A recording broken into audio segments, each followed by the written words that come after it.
I want to say 40, and I want to say the treble is set to like anywhere from 5 to 6,000, somewhere around there. I can't remember off the top of my head.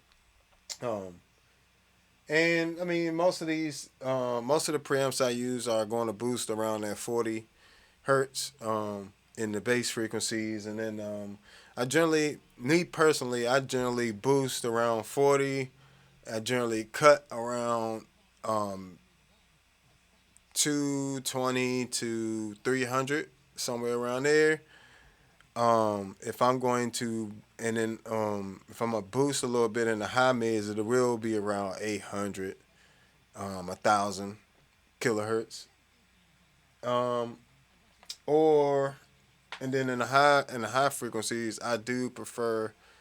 Um, I do, I boost around 5,000, 6,000, somewhere in between there, and then I also boost, and that's just a tiny bit around there. And I would boost more around 10,000, and that's more for like the. It just sound from when I'm playing. I like that. It sounds like it has a little bit more high headroom. Like it just sound, it's no frequencies up there for bass for real. You know what I'm saying? So even when you slapping and popping that, it adds some like nice air up there. Even when you boosting from like 10 to 20,000, 10 to 20 kilohertz, or 1,000 hertz, whatever. If it's 20,000 hertz, it definitely it adds like this weird um, airiness to it. So just kind of opens it up a little bit for me. But yeah, so I typically would go something like you see on the screen, or something like this is pretty much the same thing.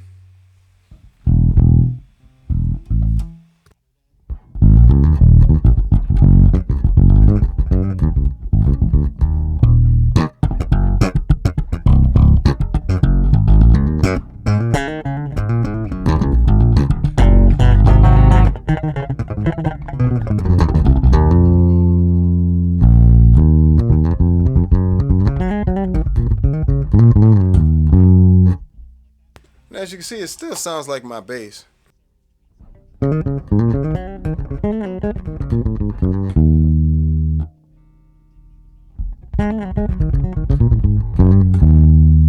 just sounds like my bass EQ.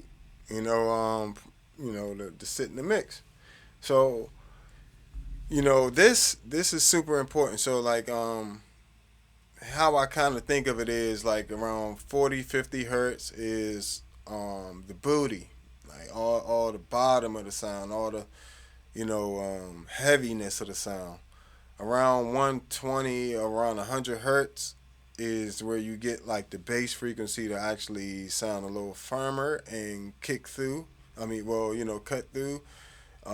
You could actually boost around 100 more than around 50 or 40, and it gives you a different effect to the bass sound. Let me see. Let me do that real quick. So we're gonna put this on 7. Put this on like 4.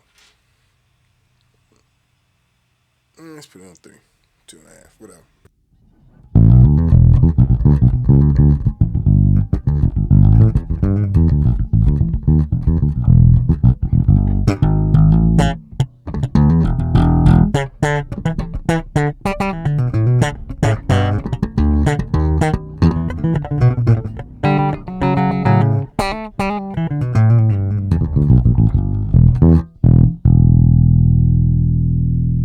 So let's isolate some frequencies and see, so you guys can hear. So like I said, that's around there. And then just real quick, low mids, is like the boxiness, woofiness to the sound. So if you want a nice, clean, modern sound, you kind of scoop that out. But if you playing like certain genres, you'll want that in there. Like jazz, you're still gonna need some of that frequency in there and less booty. Just because jazz is more of traditionally more of an acoustic style of music. So you want some booty, but you don't want it to be overburn, you know what I'm saying, to where it is no definition. So when stuff you want a lot of definition, you want to keep some of those low mids in there, or stuff you want to slap and pop, or that real scoop sound, you want to scoop around that 220 to 500, somewhere around there, depending on what room you in. Then around 800 to anywhere all the way up to 3-4,000 kilohertz, or 3-4,000 hertz rather. Um, it would definitely be like all your definition of your sound. So depending on your speakers, depending on what your sound preference is, you can choose which area you will want to boost in that area. That's all your mid range. That's all your definition of your notes right there. Um, and that's the most audible part of the EQ spectrum as well. Um, but you got to realize too, while you're doing that as well, you got piano and guitar and everything else that's in those frequencies, that's in vocals and everything else. So that's why, if you notice, I only boost around 800, but I'll leave you know, the rest of that alone. So it's some room for the other instruments like toms and things like that on the drum, snare. All that stuff is going to be right in that area, hitting really hard. So you want to leave room also when you're EQing for other instruments. Understand that every instrument sits in a certain frequency range. So bass is supposed to be the foundation. So you don't want to get to a point where you're EQing and you're getting in the way. That's why they typically only give us 3 bands. It's like, nah.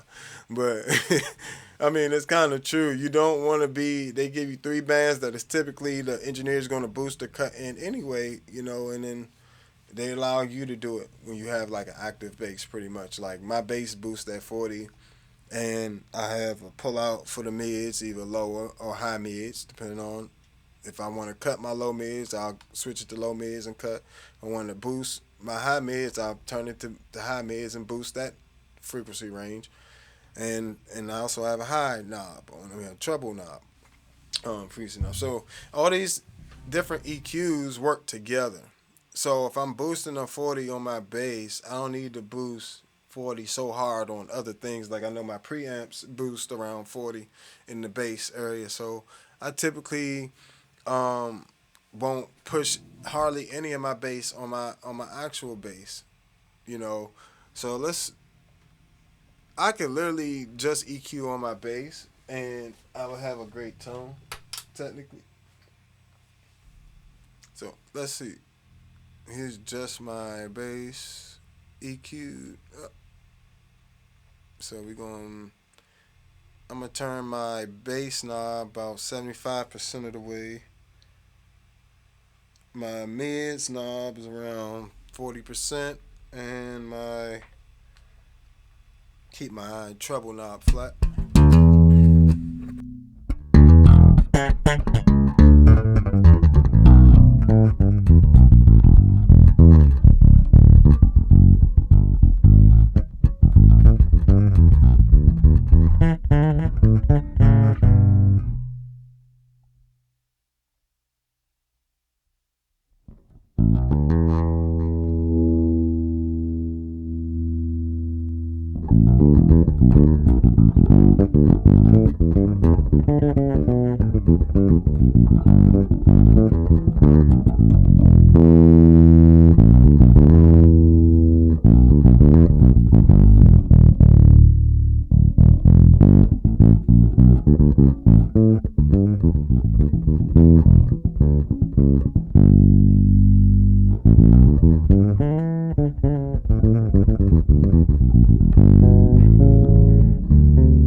So even without anything else on there, if you got EQ on your bass, you could do a lot.